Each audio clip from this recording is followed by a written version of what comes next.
안녕하세요. 과통TV 북한과학기술 톱파보기 변학문입니다.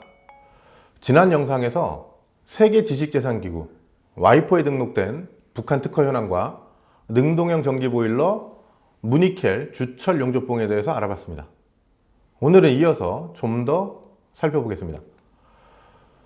근데 그 전에 하나 말씀드릴 게 있는데요. 제가 지금 등록이라고 얘기했고 지난 영상에서도 계속 이 말을 썼습니다. 이건 영어 퍼블리케이션을 옮긴 건데요. 이번 영상을 준비하면서 좀 더 알아보니까 퍼블리케이션은 등록보다는 공개라고 하는 게 정확할 것 같습니다. 그러니까 출원한 특허 정보를 공개한다는 거죠. 우리가 흔히 특허로 등록됐다고 할 때 그 등록은 레지스트레이션을 씁니다. 부정확한 정보를 드려 죄송합니다. 그럼 본격적인 내용으로 들어가겠는데요. 오늘은 나노금 또는 금나노 주사제와 그 제조 방법에 대해 살펴보려고 합니다. 이것 하나만 갖고도 북한 과학기술에 대해서 여러 가지 내용을 알 수 있습니다. 일단 특허 내용을 보면요. 와이포에 2014년 3월 출원해서 2015년 8월 공개된 걸로 나오네요. 그리고 북한이 와이포에 낸 문서를 보면 30나노미터 이하의 나노금을 주성분으로 하는 의료용 나노금 주사약과 그 제조 방법에 대한 특허라고 되어 있습니다. 자, 출원인은 김일성 중합대학과 묘향지도국 성천강 출하사업소이고 발명자는 김승철, 김선실 등입니다. 북한 보도를 보면 이 기술은 김일성 중합대학 나노기술연구소의 연구사 김승철이 나노금을 만드는 방법을 개발했고 성천강 출하사업소가 이 기술을 활용해서 나노금과 개성인삼에서 추출한 인삼다당 등을 섞어서 주사제를 만들었다고 합니다. 일종의 산학협력이죠. 북한 매체들은 이 제품이 류마티스성 관절염, 지방간, 간염, 당뇨병 등등 여러 병에 효과가 커서 2015년 봄에 열린 제18차 평양 봄철 국제상품전람회에서 큰 관심을 받았다고 주장했습니다. 그런데 2015년 8월 공개된 특허에는 이 주사약에 인삼다당이 들어갔다는 내용이 없습니다. 대신 2015년 12월에 출원돼서 2017년 3월 공개된 이거 바이오 금나노 다당류 콜로이드 용액 특허에 금나노 입자와 개성인삼 추출물, 키토산 등등이 들어있는 용액이고 의약품이나 건강식품으로 쓸 수 있다고 되어 있습니다. 그리고 2015년 공개된 특허에서 금나노 입자 크기가 30나노미터 이하라고 했는데 2017년 공개된 거에서는 20나노미터 이하라고 되어 있습니다. 처음 출원했을 때보다 개선을 한 것 같습니다. 그리고 이 주사약은 2015년 이후에도 북한 내에서 열리는 국내 국제상품전람회에 꾸준히 출품되고 있고요. 2018년에는 중국에도 특허 출원을 했습니다. 아마 해외 판매도 적극적으로 시도하는 것 같습니다. 이 특허의 기본 내용은 이 정도고요.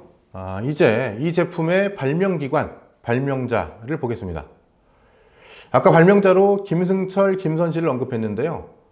2015년 공개된 특허에서 첫 번째 발명자였던 김일성 중합대학의 김승철이 2017년에는 빠졌습니다. 그래서 김선실이 첫 번째 발명자가 됐습니다. 그리고 이 제품과 관련된 북한 기사들을 보면 김선실을 핵심 인물로 부각하고 있습니다. 김선실은 금나노 주사약을 만든 성천강 출하사업소의 지배인입니다. 그리고 성천강 출하사업소는 함경남도 함흥시의 바닷가에 있는데요. 처음부터 의약품을 만들던 곳은 아니었고 원래는 바다에서 직접 잡거나 양식한 그런 물고기나 각종 수산물을 가공하는 수산물 가공품 생산 공장입니다. 그런데 김정일 위원장이 사망하기 며칠 전인 2011년 12월 현지 지도를 와서 물고기 부산물에서 추출한 물질로 다양한 나노 제품을 개발해보라는 지시를 했다고 합니다. 북한 매체들은 이런 지시가 전통적인 생산 단위를 높은 수준의 과학기술 역량을 갖춘 개발 창조형의 기업체로 바꾸고 궁극적으로는 경제 전반에서 첨단 제품 개발 위주의 발전 전략으로 전환시키려는 목적에서 나왔다고 주장합니다.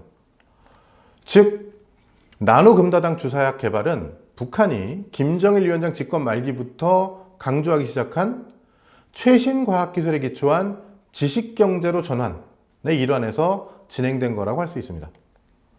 그리고 이건 김정일 위원장 사망 직전에 나온 짓이니까 북한식으로 하면 유훈입니다. 따라서 이걸 관철하기 위해서 엄청 노력을 기울여야겠죠. 북한 매체들은 성천강 출하 사업소가 지배인 김선실의 주도 아래 김일성 종합대학 나노기술연구소와 같은 그런 연구기관들과 연계해서 2015년까지 나노금 주사약, 식품 신선 보관액 등 10여 가지의 나노 제품을 개발했다고 합니다.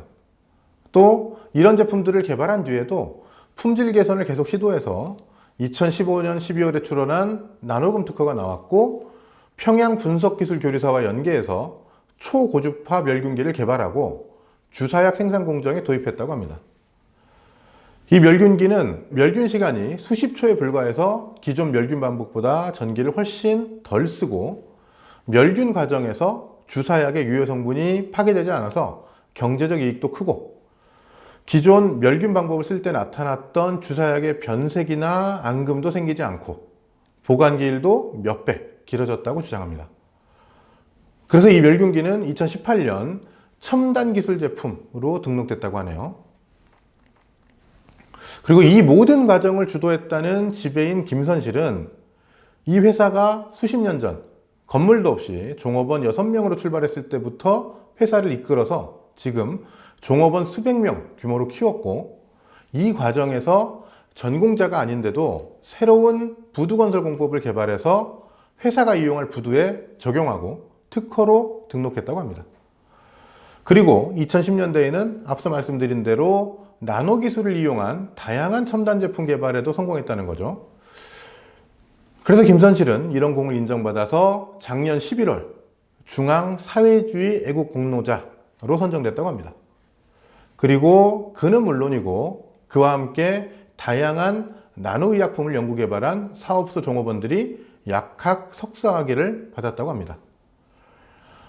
이건 지난 9월 14일자 토파보기에서 전해드렸던 북한 학위제도의 특징, 즉 대학의 정식 학위 과정이 아니더라도 실제 생산에 직접 기여하는 지식을 만들면 학위를 받을 수 있다는 걸 보여주는 사례입니다. 지금까지 북한이 세계지식재산기구에 공개한 특허 중 몇 개를 살펴봤습니다. 이것들은 북한이 개발한 기술들 중 상대적으로 우수한 것들이고, 그래서 북한이 해외에 내보내고 싶어하는 것들입니다. 따라서 북한의 기술 개발 동향과 수준을 파악하는 데 있어 의미 있는 분석 대상이라고 생각합니다. 이상 북한 과학기술 토파보기를 마치겠습니다. 감사합니다.